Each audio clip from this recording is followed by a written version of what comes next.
ஆயும் சில பகுதிகளில் வந்து உள்ளே ரீச் பண்ண முடியாமல் குளம் சாய்த்தம்பி தோட்டம் பரிமாத்தரு மாட்டுக்குளம்னா அதிகமான பாதிப்பு, காட்டுதிக்காய் தோட்டம்லாம் அதிகமான பாதிப்புக்குள்ளான இடமா இருக்கணும்.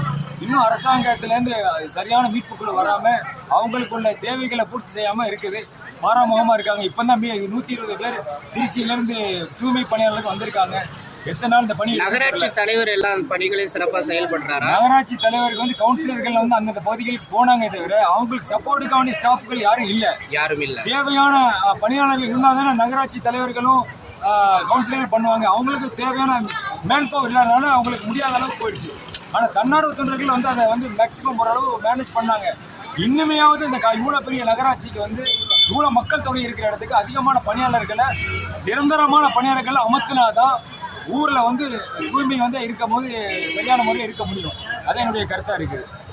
வாழ்த்துக்கள் சார், வாழ்த்துக்கள். Thank you so much.